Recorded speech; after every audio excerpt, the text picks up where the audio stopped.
Okay, a few minutes later, I got her all done. And incidentally, if you have any gouges, see how I sanded that out further? I can still see a little indentation there. But after putting 2 coats of paint, after I put the first coat on, I can lightly sand and put another one. It'll probably fill it up, probably fine. But if you got some gouges in your door, let's say, and you want to fix them, what could you do? Well, I just happen to have some stuff here. Look at this. Durham's water putty and rock hard. Durham's rock hard water putty. This is dry. You mix it up, and this stuff works really good. And it's really cheap too. You can get it in a big container. You get a small container. This is the small one. Okay, and I'd only need to mix up a little bit, put it on there, let it dry, lightly sand it off. And you would never know that it was there. I've even seen a painter. He used rock hard. First time I saw anybody use Durham's rock hard was somebody had taken a door jamb. Let's say they had taken a door jamb like this. They were trying to reuse it, and they decided to put the hinges over here to make it a different hand swing door after they flipped it around, all that kind of stuff. And they had to he had to fill in this area of the door jamb where it was dadoed in, okay, like this. Now, how on earth would you be able to do that? Well, he took that rock hard water putty, mixed it up, put it on there, and then as it was drying, then he could shape it, and he took a sharp putty knife and he kind of scraped off where he thought it would need to be, and then he mixed up a little bit more, put it on there, sanded it really good. And I tell you what, when he got done painting, I could not see these at all. It blended in perfectly. And rock hard, Durham's rock hard water putty is what he used. Okay, so there's a tip for you, and that will work good on any kind of wood. If you've got window stools that have gouges in them, any sort of things on your door frames, okay, your door jambs, your baseboards, your rails that go up the stairs. In fact, I've got a gouge. I'm going to end up taking this down later and repainting it, and I've got some new hardware, some nickel finished ones to match everything. And this thing, I think it's got a gouge. Yeah, see right there? See that gouge? I'm going to use that rock hard water putty on that when I get ready to do that. And then I'm going to feel my hands all the way and see if there's any other marks. I'll get that off of there, and I can check this all out. I could have done that before I painted these and stuff, or you know, if you've got some big old gouges on something like this going down your stairs, anything on wood, Durham's rock hard wood putty. Oh man, that stuff works really super good. But I'm not going to use it for that one little thing. I'm going to leave it. I'm going to go ahead and leave it. But I wanted to at least show you what you could do if you have any gouges on your doors or on your wood before you paint. That stuff works really super good. All right, what am I going to do next? Now see, I've got all this stuff wiped down. I got everything ready to start my paint. And you remember, I still have to sand this. I've got to take out the weather stripping. I've got to take this stuff out. I got to fix some little gouges on this door frame. And before I paint this, I'm going to have to put some masking tape down on the floor around the door jamb. Put some craft paper here. Clean off around these hinges now with my simple green. And I got a wire brush to wipe that stuff out. Clean all this stuff out. Sand all this stuff. Wipe them all down. Am I going to do all that yet? No. I'm going to get the paint going on here so that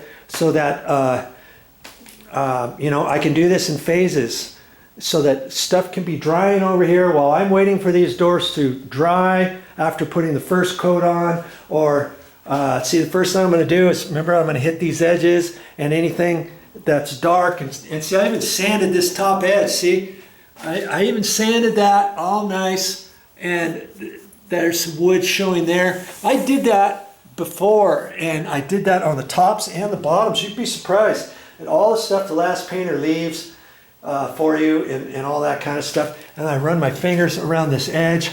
Try that on one of your old doors and see if you can do that. You know, without feeling anything. Chances are you're going to feel all kinds of junk on there. And sometimes your door edges could be really super sharp because they never prepped them properly before they initially painted the doors years ago. Okay, so all that kind of stuff you can take into consideration before you start getting ready to paint. Okay, now that I've got everything wiped down, now I can do it step by step and do each little bit in phases, think about what I'm doing and all that while I'm letting this stuff dry. Then I can start working back here and getting this door jamb cleaned up, masked off, and all that kind of stuff, okay?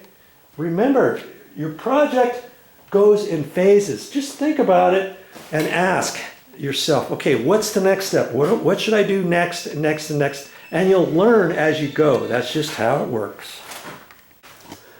Well, I'm getting ready to get into that paint. And luckily, I've got some extra pieces of some craft paper, so I'll set those down and get the paint out. Now this paint, I'm just going to talk to you briefly about the stuff, how I'm going to get this set up. This paint I used about, maybe 4 months ago. And it's still in really good shape. Now, if you got paint that's a year old and you're going to use it, chances are when you mix it up, you're going to have globs in it and blops of stuff. And so you might want to get a straining bag. And they have straining bags for 5-gallon buckets or 1-gallon buckets. And then you have to get a bucket, obviously, and strain your paint. And the last thing you want is all kinds of little things in your paint. And I'm hoping I don't have that problem here because I'm not sure if I have any straining bags here with me. I'm not sure if I do or not. I used to have some years ago, and I think I still might have one in here somewhere, but I'm hoping not to have to use that because this is still pretty good paint. And I'm gonna end up using a little mini roller. I got a little 4-inch, and I just got my stick, my painting extension pole is just a broom handle. That's all. And then I'm taking one of these, and I think this is 1/4-inch nap. Okay, and I've got 2 of these, and one is better than the other. So obviously I've got to pick out which one is the best one for the doors, and I think it was this one here, because if you got any areas where when you clean this off before, if there's some hard bits on it or something like that, or if it's worn, you might want to decide which one to use that way. And see, I had some other ones. This is 3/8. This is 3/8 nap, but I don't think I'm going to use those because the bigger nap, the more textured type finish you're going to put on there. You see what I mean? Even with 1/4-inch nap, you're going to have some little bit, and that's okay. I don't mind that.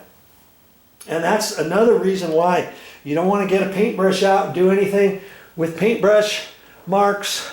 And if you get a drip of something on here, then I go back and do the whole thing again with the roller. If I see any little paint that's running here, I can't just wipe that off and take a paintbrush and go and leave the rest, because then that finish is different than the rest of the finish with the roller.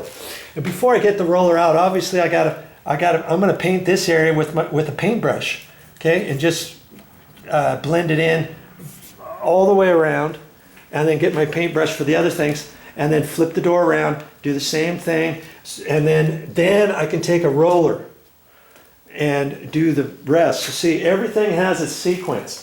And so I'll get stuff out, and before what I did is I put the paint in a bucket, and I had a strainer, 5-gallon bucket strainer and stuff, a grid strainer, But I'm not going to do that this time. I've got my my tray. Here's my tray. I've got some little inserts, plastic inserts here, and I'll pick one of those, and I can do it out of the tray and do that. So I'm going to get all set up for all that kind of stuff and kind of get ready to go. Here's my paintbrushes, and I like to use a paintbrush with an angled tip. You know, this one I use for cut-in and stuff. I don't think I'm going to use that for this, but I could. And this one's only a 2-inch, I think. Yeah, see, 2-inch. And I used to use this one for everything. This is a 2.5-inch, and I don't use this one as much as this one. I found I had better control with this little stubby one with the rubber tip, and it gave me a little bit more control than that one. But I mean, either one of those, and I'll get set up. Always, you know, when you get ready to paint, you're always going to find something that you need, right? But when you're doing it yourself, here's the thing: you don't have to worry as much about buying things, because then you can save certain things, and you're going to build up for the next thing, for the next thing, for the next thing. You've got money to do that because you're doing it yourself. You're not paying somebody else an arm and a leg to do your painting for you.